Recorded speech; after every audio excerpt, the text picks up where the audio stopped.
Amadeus 91.1 Buenos Aires, Argentina.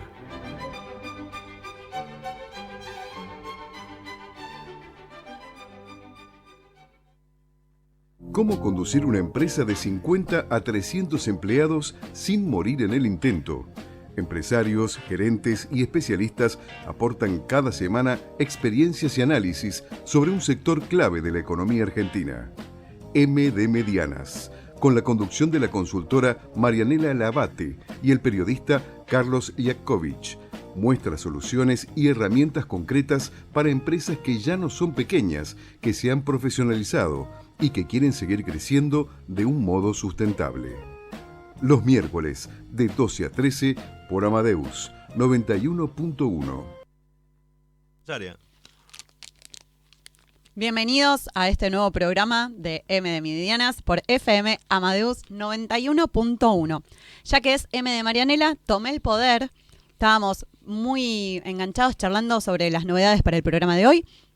Por suerte tenemos a nuestro operador, que yo llegué a verlo a tiempo y me hizo las señas correctas en el momento indicado, que es Ricardo Piñeiro, como siempre, nuestro pulpo mago y también fotógrafo. Para ponernos en escena, le voy a dar la bienvenida a mi coequiper, yo en realidad soy la coequiper de Carlos Iakovich, conductor de M de Medianas. ¿Siguió? Perfecto, lo tengo acá. Ya está, vamos a blanquear. Estamos haciendo nuestro segundo programa al hilo, hablando mal y pronto. Y vamos a ponernos en escena con el GPS de M de Medianas. M de Medianas pone el foco en aquellas empresas que nos han quedado desdibujadas. Con muy buen tino, Carlos en uno de los programas decía las adolescentes, y yo digo siempre no soy de aquí ni soy de allá. Las empresas medianas van de los 30 y moneditas, 50 según el corte, hasta los 300 empleados. Uh-huh. Y el desafío que tienen es ver dónde se inscriben en la matriz de producción, en la gestión, en la toma de decisiones, porque no reciben la atención que reciben las micro o las pequeñas, ni tampoco son las multis que están por encima de esos 300, 500, 1500 y más empleados. Y nosotros Carlos, hace ya un par de años, yo me sumé hace poquito en Medianas, pero ya soy parte de este hermoso programa, decidimos ponerlas en escena y por eso las ponemos dentro de este GPS. Y vos tenés las cifras duras del rol que cumplen en el entramado productivo y demás. Así es, muchas gracias Marianela. Las medianas son más o menos unas 45.000, 50.000, 40.000, depende de la fuente que se tome, pero absorben una cuarta parte aproximadamente del empleo formal, digamos, en la Argentina, y son unos engranajes fundamentales en toda la cadena de valor de muchas grandes empresas, y muchas medianas además son exportadoras y tienen un papel muy importante cuando atienden al público consumidor final en marcas muy importantes. De modo que, sí, tal como decía Marianela, nuestro foco está puesto en ellas porque entendemos que están un poco como desguarnecidas. Sí, o quizás solapadas, ¿no? Y también tienen otras características que les son propias y por eso tratamos de armar este ADN y poder de alguna manera describirlas y graficarlas. Así es. Y como solemos hacer en M de Medianas, en esta oportunidad nos acercamos a alguien que tiene un conocimiento muy importante sobre un segmento de la población y una tendencia demográfica sumamente relevante y que creemos que puede aportar mucho valor y mucha visión sobre oportunidades y sobre alternativas en una tendencia que es prácticamente imparable. Alicia Moskowski, ¿nos estás escuchando? Hola Carlos, ¿qué tal? Buen día, gracias por llamar. Sí, hola Alicia. ¿Me escuchás bien? Uy, la escucho súper bajito, a ver, me voy a cambiar. Hola, ¿me escuchan bien? Ahora sí, ahora un poco mejor. Perfecto. Sí, ¿qué tal, Alicia? Perfecto, bien, sí, acá estoy. Gracias por llamarme, Carlos. No, por favor, bueno, también experta en las empresas porque ella trabaja como asesora y consultora en comunicación y marketing para también empresas, sobre todo en este foco y este segmento que vos decías, que es el segmento que le han dado marketineramente por llamar el segmento de la Silver Economy, pero Alicia nos explicará mejor de qué estoy hablando. Así sí, es. La Silver Economy es como muy amplio, es verdad. Yo trabajo como consultora externa para empresas o que ya tienen productos y servicios para el segmento, maduro, mayor, a partir de 60 años en adelante, sin límite, o para las empresas que quieren acercarse a este segmento y que quieren tenerlo en cuenta. Vamos a una No cuestión, es lo, una sí, cuestión no es de... lo único que hago, pero es lo que más me gusta de lo que Bueno, hago. qué bueno, porque Estrategia, sobre eso te vamos a sí. bombardear con preguntas. Dale, con todo gusto. Lo que pueda Empezamos aportar es un placer. por una cuestión de vocabulario, Alicia. ¿Por qué Silver Economy? Porque a veces damos por sentado y hay gente que no capta el sentido, o de economía plateada, como se la llama también. Esto viene por lo de las canas, que a mí no me las vas a ver nunca porque me las pinto, pero están. Es una simbología. Empezó a hablar en Francia en los años 60 y los franceses usan la palabra americana, Silver Economy también, ¿no? Mira, aceptaron esa licencia, sí. porque si no son como muy Sí, celosos. porque les cuesta. ¿Viste? Sí. Sí. Bueno, qué bueno, porque... En este tema la aceptaron, fueron pioneros en los años 60. Sí, por eso es, porque es la franja de la economía que se ocupa de todo lo que tiene que ver con segmentos etarios a partir de 60 años, que son muy amplios. Alicia, vos recién decías, ya en los 60 tomaron este término. ¿Por qué empezamos a hablar en los últimos 5 años? ¿Es Argentina que está viendo la madurez del sector maduro o hubo algo más que se movió en el entramado? Y claro, no es solo Argentina, es un fenómeno global. Bien. Porque las sociedades están envejeciendo vertiginosamente. Esto tiene que ver con que la gente tiene una cultura más del cuidado, la medicina preventiva ayuda a detectar cosas a tiempo. Por un lado, por otro lado, de la mano de esto va la baja de la tasa de natalidad y la maternidad tardía, que hace que en todo el mundo las sociedades están envejeciendo de manera vertiginosa. Claro. Hoy en el mundo hay más de, creo que 1.000 millones de personas en esta franja, ¿sí? Pero esto va a duplicar, dicen, hacia mediados de siglo. Es decir, la proporción de gente de más de 60 va a duplicarse respecto de la población total. Mundialmente sí. No, con respecto a lo que significa esa población hoy. Claro. Hoy vale A y va a valer A por 2 hacia mediados de siglo, ¿sí? Qué bárbaro, es casi... En Argentina son unas 6 millones de personas, más o menos. Somos el 12% de la población. Y se calcula que a mediados de siglo seremos el 18 o el 20. Que además Digo a mediados de siglo porque me gustaría estar a mediados de siglo. Está muy bien. Y además está muy en algunas localizaciones, por ejemplo en Capital Federal, esa proporción es mucho más alta, ¿no? Sí, es 1 de cada 4. Es el único lugar en la Argentina en donde cerca del 25% de la población de Cava es mayor de 60 años. Ahora, ¿querés, Marianela? No, me había quedado con una frase de tus notas, Alicia, y que te estuvimos stalkeando, obviamente, que usás la expresión como que es una revolución silenciosa. Y esto ahora que se van mostrando más, pero una empresa, una mediana, ¿qué debiera mirar para no quedarse afuera o poder subirse a tiempo a este tren? Porque vos lo mencionabas, medicina preventiva y demás, pero ya no es solo la Silver Economy, salud. Es viajes, es experiencias. ¿Qué tiene que mirar la mediana para decir, che, acá hay una oportunidad de negocio para los Silver? Bueno, varias cosas te quiero decir, porque tu pregunta es enorme, de amplia. Por un lado, la frase revolución silenciosa no es mía, es de Mercedes Jones, una excelente socióloga argentina especializada en longevidad, a quien estaría bueno que entrevisten uno de estos días. Bien. Es una maestra y me pegó fuerte esa frase. Bien. Segundo, sí, más que de la salud, de lo que se trata es de una cultura del bienestar. Perfecto. El bienestar como fenómeno 360, del cual la salud es un pivote fundamental, pero no el único. Y las empresas tienen que pensar que este segmento, a ver, en la punta de la pirámide, ¿no? Porque no tenemos que ser necios y tenemos que saber que si el 12 o 13 o 14% aspiracionalmente de la sociedad tiene más de 60 años, esto también se corresponde con los niveles socioeconómicos de una pirámide poblacional, ¿no? Hay un poquito arriba, algo en el medio y mucho en la base. Sí. Y hoy no nos vamos a meter con temas de políticas públicas y demás. Pero las empresas que quieren acceder a este segmento como potencial consumidor, porque entiendo que por ahí va tu pregunta, tienen que pensar que el 40% del consumo del segmento ABC1 hoy está en manos de los mayores de 60. ¿Puedes Sí, repetir esa frase? Porque Sí, es llamativo. un 40% del consumo está hoy en manos de los mayores de 60. ¿Sí? Después te verifico bien estos datos, pero esta es la tendencia. ¿Sí? Entonces, a la hora de pensar en diseñar productos y servicios, tendrían que pensar en diseñar productos y servicios, sea cual fuere su área de acción, ya sea tecnológica, educativa, ocio y turismo, belleza, lo que fuere, pensando en personas que ya criaron a sus hijos, ya pagaron colegios y universidades, ya tienen menos obligaciones contributivas familiares que en otras etapas de la vida y tienen todo su tiempo y su disponibilidad para el disfrute.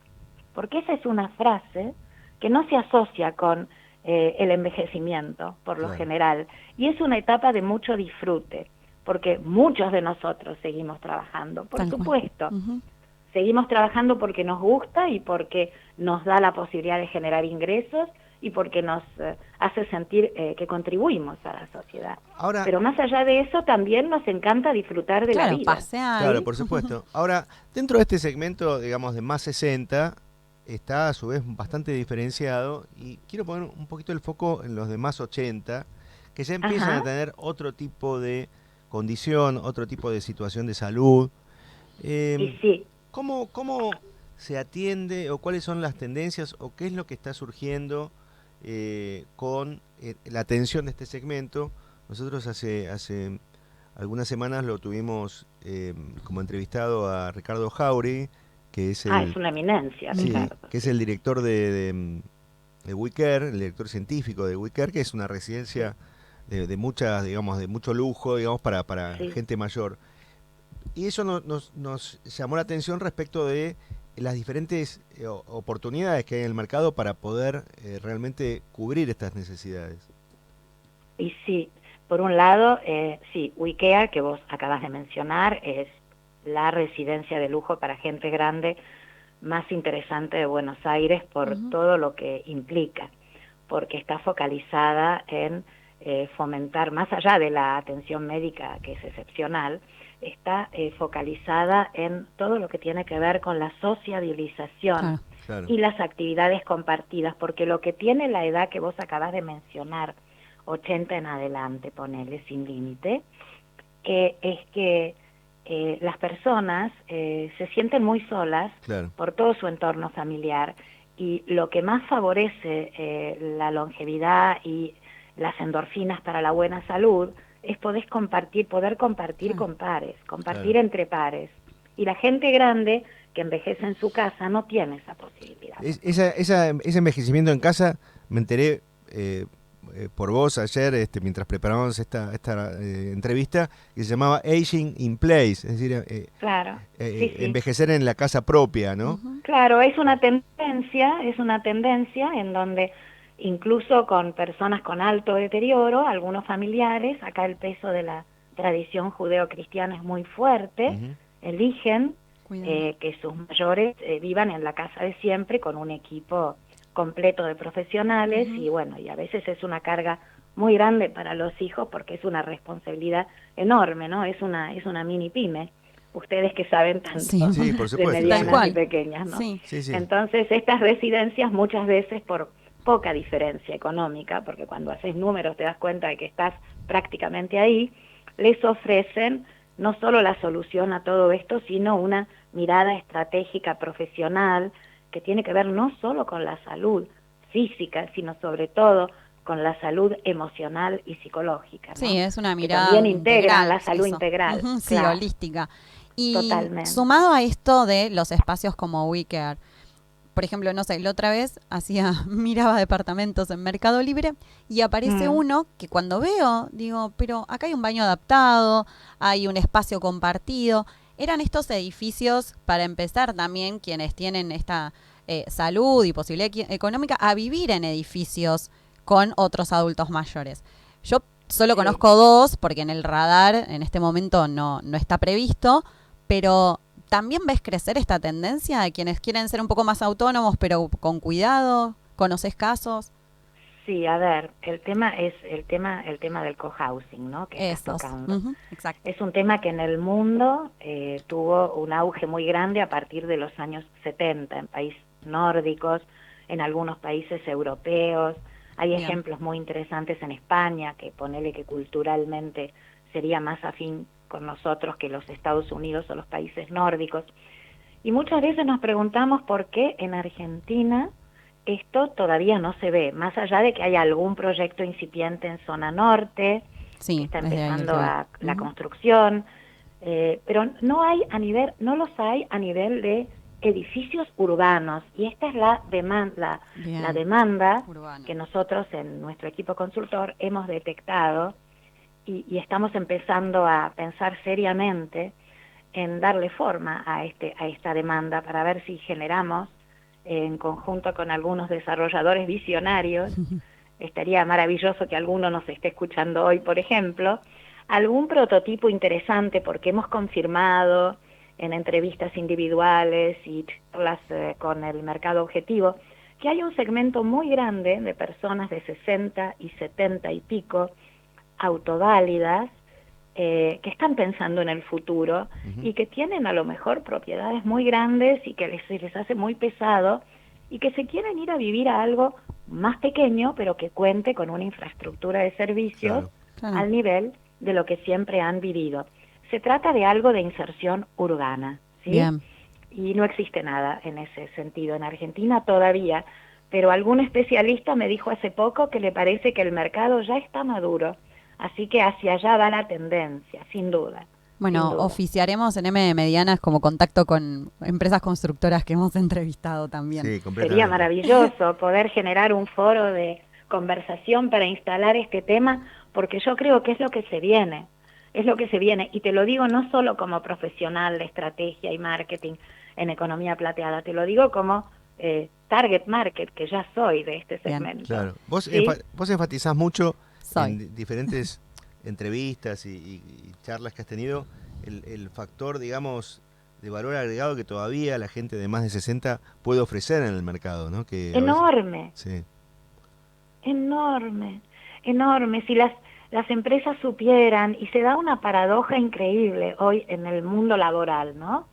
Se da la paradoja de que chicos que tienen la edad de mis hijos, ponele de 45 en adelante, mi chico más grande tiene 41, se están quedando fuera del mercado laboral cuando cada vez la vida se extiende más y se prolonga más. Claro. Entonces, esto es una paradoja delirante, porque las empresas tendrían que valorar el seniority de sus empleados. Sin dudas. Tendrían que fomentar la inclusión de personas maduras. Algunos intentos hay. Bueno, justo dijiste la palabra intentos. Yo iba a sumar a veces algunos intentos son como forzados. Ponen plan silver e invitan a la persona a hacer, no sé, tareas administrativas o tareas repetitivas, como si una persona de 60 años, vos además, ni hablar de 70, que todavía siguen siendo autoválidas, que tomo ese término que me gustó mucho, y a veces parecen como esto, en su momento el greenwashing, el pinkwashing, bueno, ahora vino el silverwashing, ¿no? Parece como que están buscando que sea de encastre. Lo de silverwashing es muy fuerte, lo de silverwashing, porque si las empresas tomaran conciencia de que a lo mejor una persona de 75 u 80 que sabe un montón, está vital y tiene un montón para dar, no le interesa trabajar 8 o 9 horas por día como en otra época, pero sí 4, 3 o 4, y en esas 3 o 4 horas le puede dar a los cuadros jóvenes una perspectiva increíble. Yo creo mucho en los equipos intergeneracionales, yo aprendo mucho de la gente más joven, entonces me nutro de ellos. Entonces me parece que es fantástico que las empresas tengan en la mira generar procesos intergeneracionales y atraer talento senior en áreas que les pueden dar otra mirada, porque además los seniors que hoy estamos en el mercado activo, tenemos formación sobre las herramientas tecnológicas que se manejan hoy en día. Claro. No somos nativos digitales, pero hemos aprendido, a fuerza de golpes algunas veces, pero hemos aprendido muy bien. Entonces nos podemos manejar con soltura. Entonces todos esos estereotipos edadistas, porque hay mucho de edadismo en nuestra cultura, tendrían que ser desterrados. Todo empieza por la educación, porque los chicos tendrían que en la escuela primaria no estoy tan al tanto si está o no en los programas actuales, me parece que no, pero qué sé yo, en Japón les enseñan a valorar y reverenciar a los seniors desde la escuela primaria. Sería maravilloso que acá en las escuelas primarias, desde chiquititos, les enseñen a valorizar el seniority de los mayores, les enseñen educación financiera. Mira todo lo que hubiéramos aprendido nosotros en la vida si nos hubieran enseñado todo eso desde chiquititos, ¿no? Alicia, justo mencionás y usaste la expresión intergeneracional y valorar el seniority. Nosotros hemos tenido muchas veces en la mesa de M de Medianas empresas familiares. Esto de la longevidad con personas todavía activas, 70 más 70, ¿cómo impacta o lo habrás visto vos en lo que es la sucesión? Porque cuanto más vital y más grande es una persona que tiene que hacer la sucesión, sigue estando metida en la empresa, ¿cómo hay fricciones? ¿Qué has visto en tu experiencia? A veces sí, por eso hay terapeutas organizacionales que se dedican a hacer terapia de empresas familiares, ¿no? Exacto. Conozco varias empresas familiares que, no importa cuáles, que han recurrido a los servicios de estos especialistas que los ayudan en dos temas, la complementariedad y la transición, ¿sí? Bien, para heredar este aprendizaje. No, claro, es toda una especialidad, Sin dudas. porque a veces a los mayores nos cuesta ceder el espacio, pero hay maneras de estar presente sin estar permanente, ¿sí? Bien. Y hay maneras de transmitir el legado sin perder totalmente, no digo el control, que es una palabra tan fea, sino la conducción por generaciones interpuestas, digamos, no directamente. Buenísimo. Hay muchas herramientas. Alicia, en los programas siempre nos interesa sondear un poquito el currículum vitae de los entrevistados y sabemos que tenés una frondosa historia en varios andariveles, un fuerte vínculo con Francia. Sí, porque una vida larga se reinventa muchas veces. Este es uno de los temas de la economía plateada. Claro. Las carreras ya no son para toda la vida, los matrimonios a veces no son para toda la vida, Así es. porque la gente no vive 50 años, vive 90 o más. Claro. Entonces, ni 60, ¿sí? Ni se jubila a los 50, No, ¿viste? claro. Porque la gente tiene un horizonte mucho más largo por delante. Y la gente por cambia eso yo también. cambié muchas Claro, veces de exacto. métier, porque Así fue una es. vida larga. Contanos un poquito cuáles han sido tus métiers y también el costado francés que... El costado francés. Yo primero hice Derecho, la Facultad de Derecho, terminé a los 22 para 23, era muy jovencita, soñaba con el juicio oral y bueno, cuando egresé me di cuenta de que en la Argentina no había juicio oral, estoy hablando hace 50 años, y bueno, y un poco me frustré, y siempre había querido continuar estudios en Francia. Y bueno, yo hablo francés desde muy chiquita. Bueno, inglés también, pero nunca sueño en inglés y me sucede de soñar en francés. Sí, eso te muestra cómo un idioma está dentro tuyo, ¿no? Bueno, y tenía muchas ganas y bueno, me conseguí una beca, obtuve una beca del gobierno francés para hacer un máster en Relaciones Económicas Internacionales. Resulta que cuando terminé ese máster estalló acá el golpe militar y entonces yo preferí quedarme en Francia y seguir investigando y estudiando y no tener que vivir acá en ese momento tan difícil de la Argentina. Entonces logré la prolongación de la beca y terminé un doctorado de tercer ciclo en Relaciones Económicas Internacionales y bueno, me preparaba para trabajar en Naciones Unidas, pero no como traductora o intérprete, que yo eso hacía, sino desde mi costado profesional. Claro.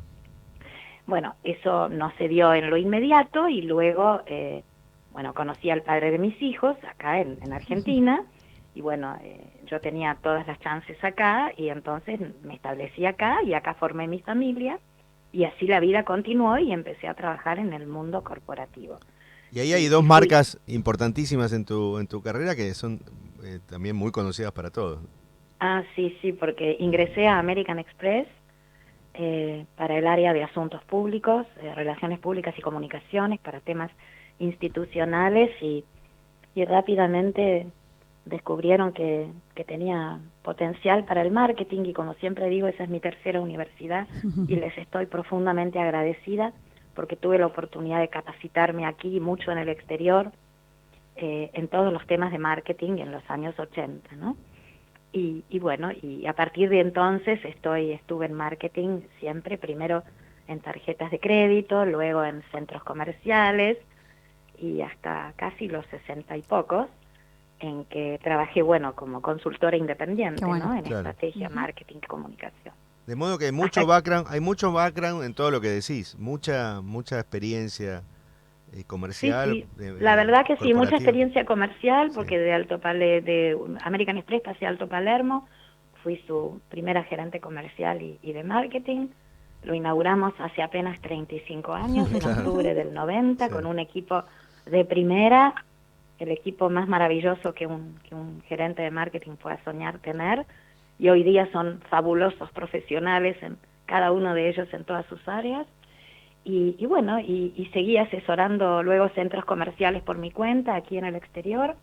Y bueno, y un poco después de los 60 me picó el bichito de la economía plateada, empecé a leerlo y a profundizar, y me dije qué lindo sería hacer lo mismo que hago, pero con otro foco, para de alguna manera Está buenísimo. colaborar con la generación a la que ya pertenezco, ¿no? Y hay un proyecto también que tenés ahí rondando, que es Ahora Nosotras. Ah, ese es un proyecto maravilloso que por ahora está descansando unos meses tranquilo, como te comentaba, que fue una comunidad de mujeres que generamos con Ana Gambasini, que vos conocés, Sí. gran amiga y excelente profesional, justo antes de la pandemia.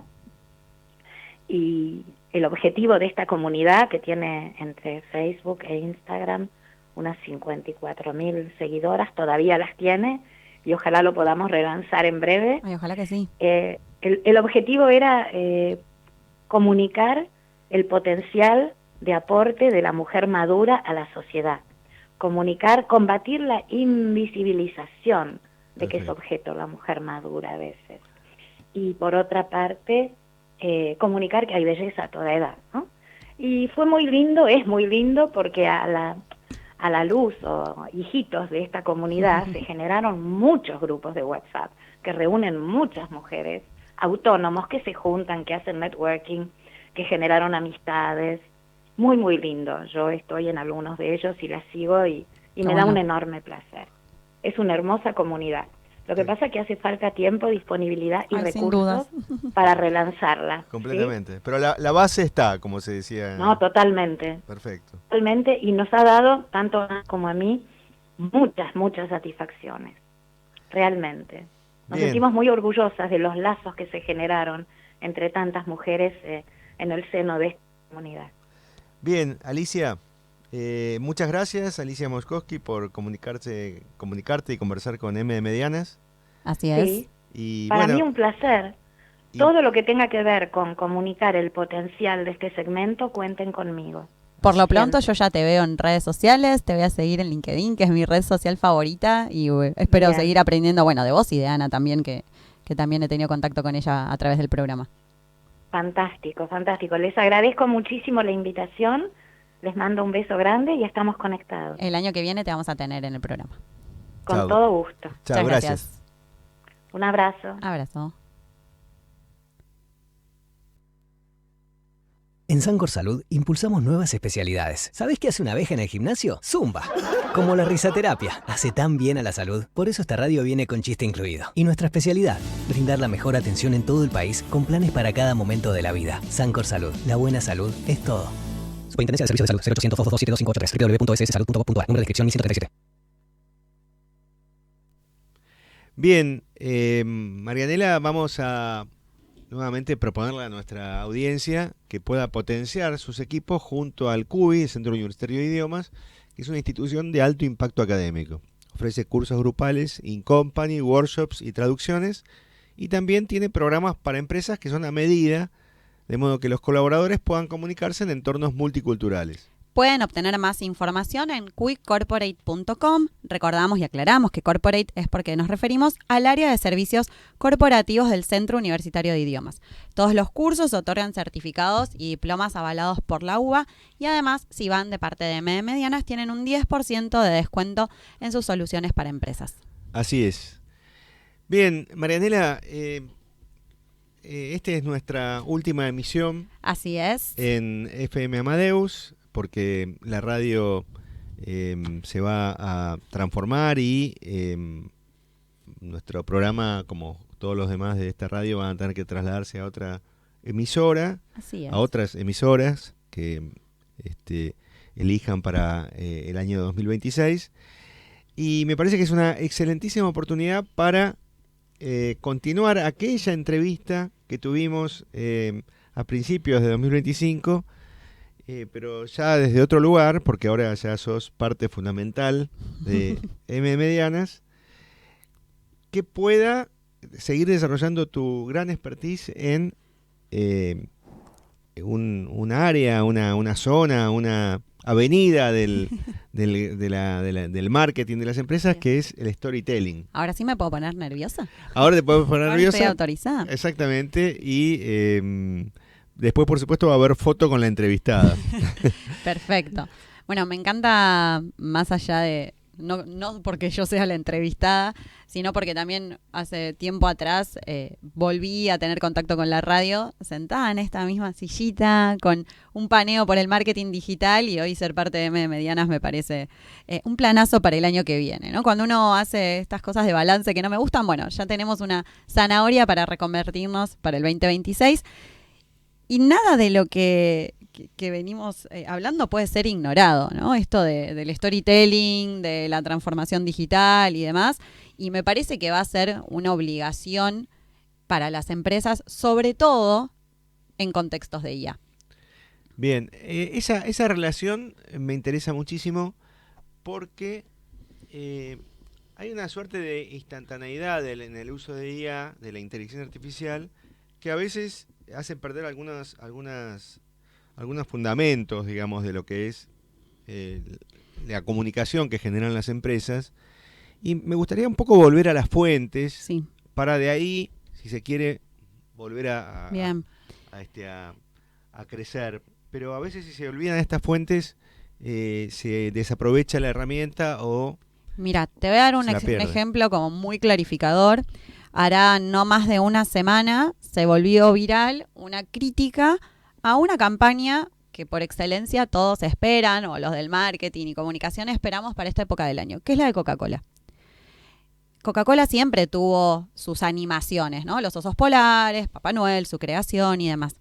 Hicieron una completamente hecha con IA y la mostraron con mucho orgullo, ¿no? Esta es nuestra publicidad resuelta con IA. Es decir, sin actores, sin nada, guionistas. pero además en esa edición gráfica audiovisual, pleno uso de IA. Y para los ojos capaz poco entrenados, quizás es más difícil darse cuenta, pero para los que estamos más obsesionados con el tema, van a ver que las modulaciones son extrañas, las pieles todavía son completamente lisas, si bien se empieza a hacer pliegues en la ropa, marquitas, pecas, sudor en las botellas, hay algo en el movimiento, hay algo que es diferente. Y la gente catalogó esta publicidad, si bien siempre fueron mundos de fantasía los de Coca-Cola, ¿no? Los ositos en el tren, sin alma.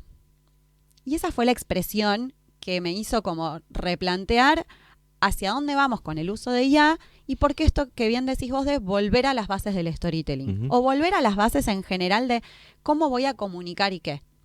Como contrapartida, se volvió también viral antes de ayer, la caja de Navidad de Habana. Que buscaron una ilustradora muy conocida, ahora no me va a salir el nombre, pero es una de las chicas que... se hizo famosa por su suerte como de dibujo con algo de fileteado, como si fueran estampillas con Messi, la selección y demás.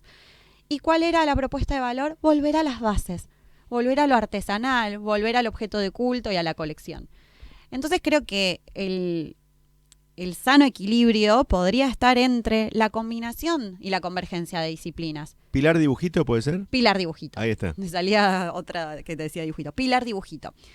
Y la gente estaba fascinada con la nueva caja. Una caja que antes era amarilla lisa, tiene un azul, tiene una especie de este fileteado, bueno, muy característico de ella, no es el fileteado porteño, pero es fácilmente reconocible.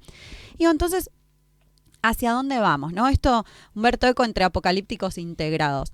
Obviamente yo soy muy fanática y curiosa de la IA, no soy experta manejándola, pero la empiezo a incorporar en la cotidianeidad de la producción de comunicación. Y hay cosas que todavía... real no tienen alma, pero yo no sé cómo explicarlo. Estoy compartiendo mucho que vemos o tenemos la tele como compañía con mi mamá y dice, ¿cómo te das cuenta que sí? La expresión, las dimensiones, si bien hay muy buenos logros, en algunos está saliendo producción publicitaria con IA como pan caliente, como casa de comidas rápidas. Y esa IA no está curada. Hoy sí se necesitan ingenieros de IA, de prompting, de creatividad. Entonces, no denostar nunca a las innovaciones, pero por otro lado, ver cómo puedo potenciar a alguien creativo, a una redactora publicitaria, a un dibujante, que hoy puede animar sus propios dibujos en pocos clics.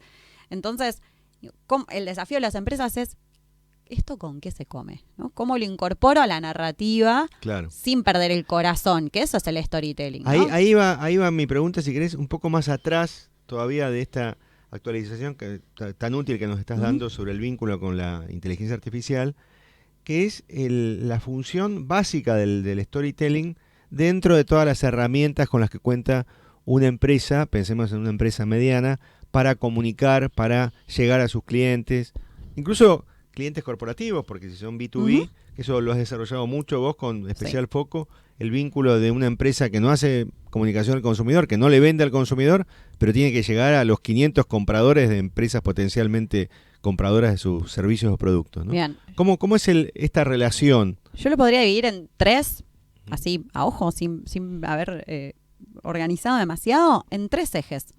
Uno, el storytelling conecta. Es el arte de contar historias, es en su versión como más de definirlo, es el arte de dar sentido a una experiencia a través del story, que es el qué vas a contar, un reporte, la historia de la empresa, un pitch para competir por ganar una cuenta de una agencia de publicidad.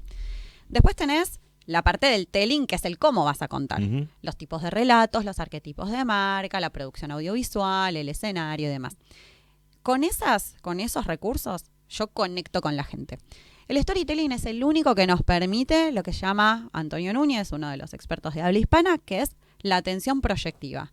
Es la que te permite identificarte con el otro. Que haya un momento, y esto lo dice quien explica cómo funcionan las charlas TED, de comunión. Es decir, esta cuestión del cuento, del relato alrededor del fuego que tenemos como especie hace 200.000 años. Ni hablar de que somos seres gregarios por naturaleza, que las historias siempre tuvieron alto poder explicativo, refuerzan las huellas némicas, convoca, por decir de una manera, a otros sentidos. Yo empiezo a hablar de la comida de mi abuela y ustedes imaginan una abuela y un aroma. Podemos estar sentados y que se nos erice la piel, sentir el movimiento. O sea, todo eso lo aporta el storytelling y se activan, en vez de solo 2 áreas del cerebro, que son Berenice y Broca, que son comprensión y procesamiento del lenguaje, un montón de otras. Más sinapsis, se liberan hormonas o enzimas asociadas a la felicidad. Los cuentos están asociados a la infancia, entonces hay mucho poder evocativo de, ojalá para muchos, infancias felices. Esa es la parte de emocionar. Y vos me decís, sí, todo muy lindo, ¿cómo vendo yo en esto? El otro es explicar, allanar, educar al consumidor desde la didáctica, desde otras formas de consumo de contenido, trabajar píldoras o pastillas de contenido en serie con un hilo conductor. Y ahí voy a tener la parte de venderme mejor. Muchos clientes se quejan de los productos porque los usan mal o porque no conocen sus usos. Y ahí estaríamos en una etapa media ya de acercamiento al cliente, ¿no? Y el tercero es vende. Yo a veces hago, cuando doy clase, que es muy, muy azafata mi versión, mente, llamar la atención. Azafata por los gestos que estás haciendo, sí. Me toco la parte del cerebro o la frente. Corazón, que es la parte de conectar. Y tercero, el bolsillo. Está probado que el storytelling vende. Y vende más, y vende mejor, y fideliza. Y acá hay muchos estudios hechos, ¿no? Unos periodistas compraron, de un diario de Estados Unidos, compraron baratijas en una feria, como ellos dicen, mercados de pulgas, los publicaron a subasta, nada. Les pusieron storytelling, triplicaron, cuadruplicaron su valor, y así hay muchos estudios que se hicieron. Con los vinos, con la industria hotelera, cómo cuenta Airbnb, cómo cuenta Change.org para juntar firmas. Convierte. Entonces el storytelling te permite, seas B2B, B2C, hacer todo el recorrido de lo que en marketing llamamos el journey o el viaje del cliente o el funnel o embudo de conversión. Desde que me conoces, te intereso, te despierto el deseo, te convierto, te conquisto y te sostengo.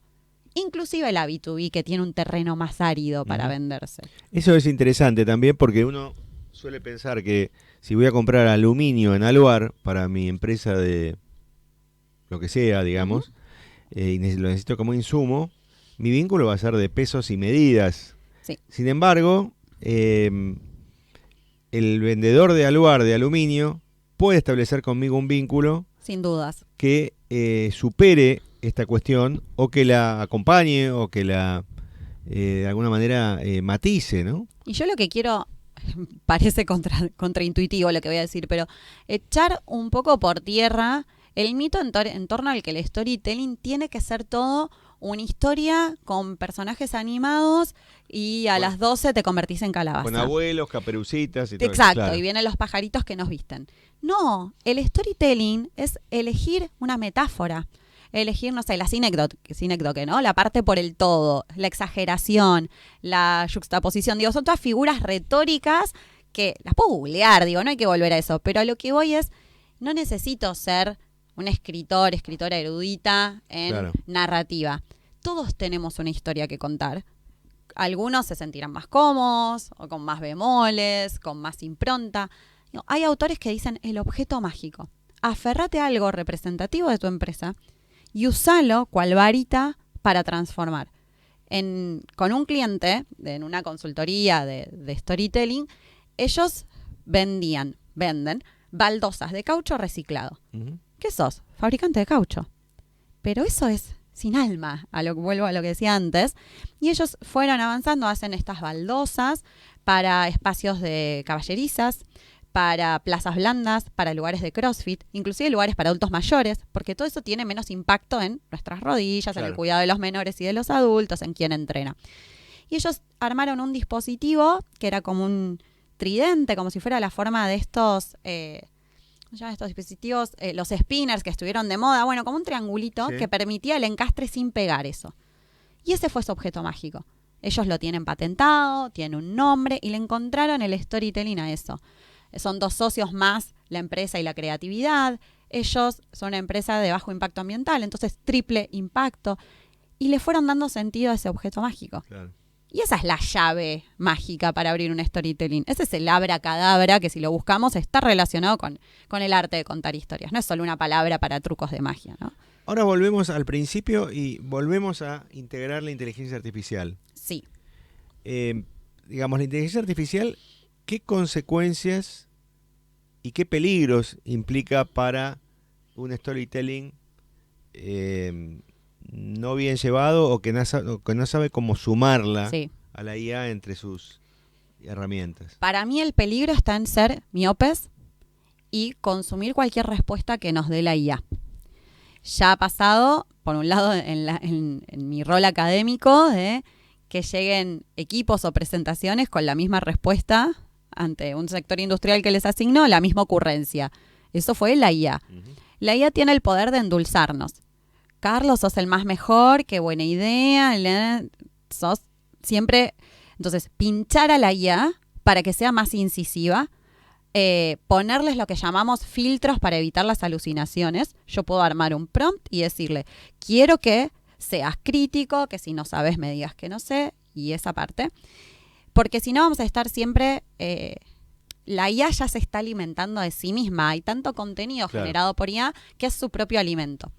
Entonces, para mí, lo peligroso, negativo, radicaría en que perdamos la originalidad y la creatividad. Y lo otro, que muy académicamente elegí una terminología que se llama la del trencito. No obligar a una única IA que resuelva todo. Eso es un peligro, porque nos va a quedar algo lavado, las mismas estructuras narrativas que ya las identificamos muy rápidamente, sobre todo en redes como LinkedIn, la tipografía que usan, cómo arman infografías, son todas medio lo mismo. Entonces lo que hay que hacer es, hola, señor ChatGPT, ¿me da un guión para hacer tal cosa? Con ese guión yo me voy a Gemini, por ejemplo, y me puede dar imágenes, o me puede dar una sucesión de imágenes. Con esa secuencia de imágenes, tipo storyboard, yo me puedo ir a otra IA que las anime o que las empalme.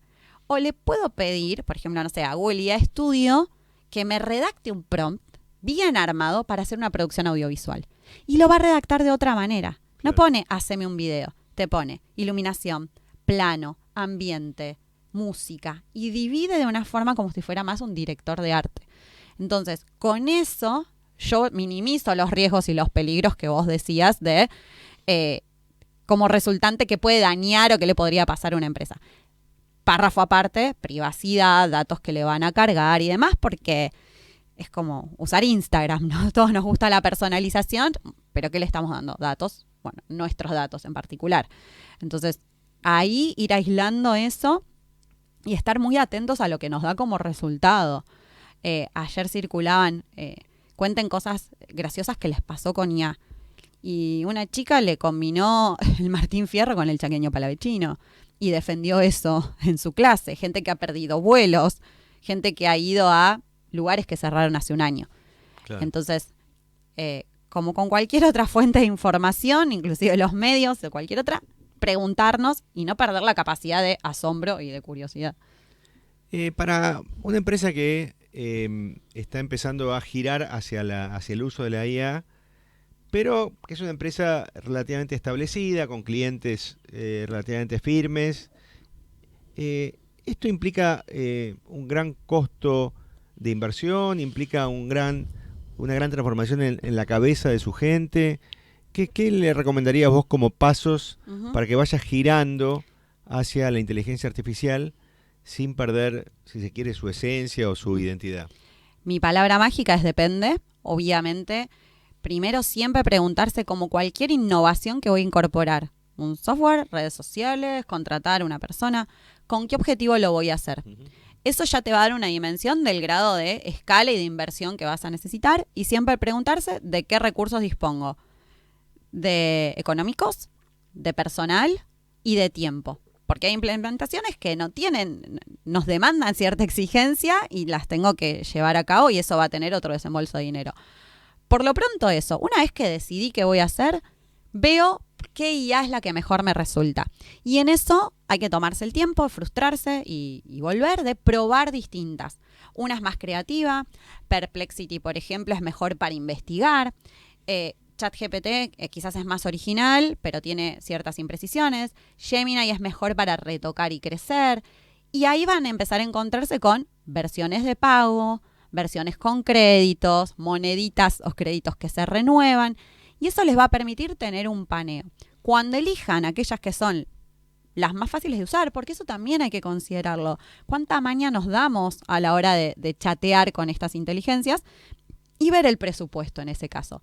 Algunas tienen planes escalables, $15, 25, 90, 100, y así para producción audiovisual. Lo que no hay hoy es, Gemini está atendiendo a eso, una que resuelva todo. Entonces, en esto que vos decís, ¿cuáles son los pasos a seguir? Investigar, probar y testear y volver, porque un mismo prompt te da resultados diferentes en cada una, e inclusive en la misma. Probás uno y te hace una tipografía violeta así. Probás de vuelta el mismo y le cambió el diseño. Entonces, entender esa parte a la hora de implementar. Y la verdad, hay mucho gratuito y con buen resultado para implementar. Al menos para sacarse el miedo o romper la barrera cultural y eso. Y el resto capacitar. Claro. El tema de capacitación es fundamental. Hay cursos liberados de Google, de Microsoft, de universidades del exterior, locales. Hay muchos profesionales dando cursos gratuitos y después sus versiones más complejas que me parece que están buenísimos. Y el otro, hacer redes. Yo todo lo que me voy enterando de Notebook LM ya tiene infografía. Se viene Pomeli, que es una de Google que todavía acá no llegó, se está probando en Estados Unidos. Me entero en redes sociales. Seguir referentes y lo de siempre, no perder la curiosidad. Una vez que eso se nos apague, ahí sí temamos por la CIA. Cuando, retomando el storytelling, pero ya y tratando de integrar esto que comentaba sobre cómo expandir el uso de la inteligencia artificial y expandirla bien dentro de la empresa, ¿quiénes deberían integrarse al storytelling de manera que no sea una visión, si se quiere, puramente comunicacional? Sí. ¿O qué insumos sería bueno contar dentro del storytelling para que el resultado realmente sea integral? Es muy pretenciosa mi respuesta, pero el ideal sería todas las áreas. Porque, por ejemplo, las áreas más contables, de data, nos pueden dar mucho alimento para contar. Hoy está el data storytelling, que es este arte aplicado a que esos datos sean comprensibles. No me gusta decir digeribles, pero bueno, siempre hablamos de alimento y con qué se comen estas cosas. Y me parece que hay mucho valor ahí. Un reporte que empieza con impacto, en vez de decir el cliente A, el cliente es Carlos. Empieza a tener un nombre, empieza a tener una historia. Y eso ya lo pone con otro color. Uh-huh. A veces empezar con un número es storytelling.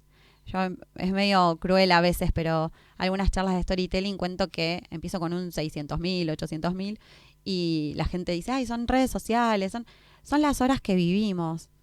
Claro. Entonces yo después le digo a alguien, yo te voy a robar 2 de esas horas, entonces me comprometo a aportarte valor. Digo, entonces tenés áreas, reclamos que podés como recapitular con storytelling.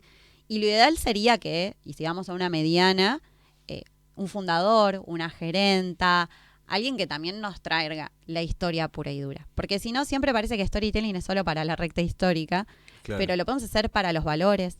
Hay 5 relatos clásicos. El visionario, que obviamente es para la visión de la empresa. El de la misión, que en realidad es el para qué estoy aquí, que se relaciona con a qué vengo a este mundo, y mucho con el círculo dorado de Simon Sinek, de preguntarnos la propuesta de valor. El de valores en acción, para hablar de transparencia, de inclusión, de triple impacto y demás. Después tenemos algunas opciones como viaje del héroe, que ese es cualquier empresa pasó por ese derrotero, ¿no? Alguien que empieza en un mundo ordinario, tiene un llamado X, el hartazgo, una sorpresa, un nuevo socio, una pareja, y empieza una vida en la que aprende y sale airoso. Y así hay más. Y después, obviamente, los géneros y un montón de otras cosas súper interesantes, pero ya nos iríamos mucho a la literatura más pura y dura o la bibliografía del storytelling.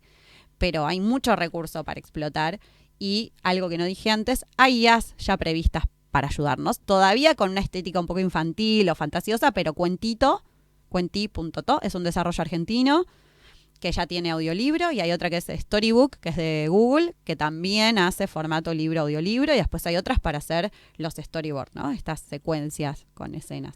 Por supuesto, yo siempre te defino, antes que como periodista, como consultora, porque sos una excelente mirada externa para las empresas, para que puedan sumar valor.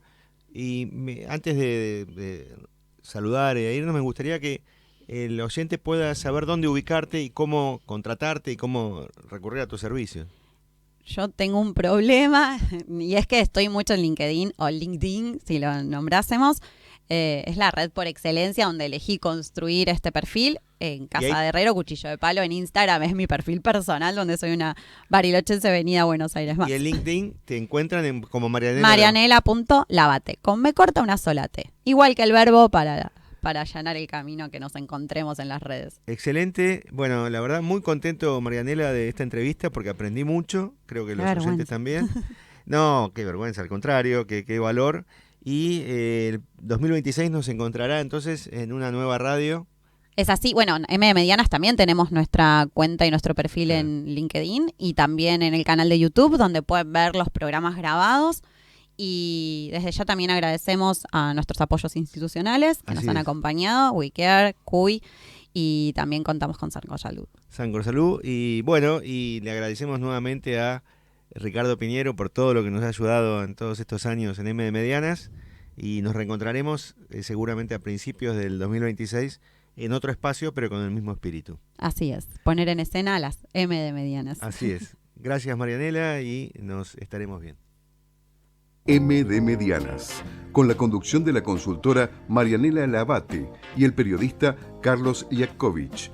Muestra soluciones y herramientas concretas para empresas que ya no son pequeñas, que se han profesionalizado y que quieren seguir creciendo de un modo sustentable. Los miércoles de 12 a 13 por Amadeus 91.1.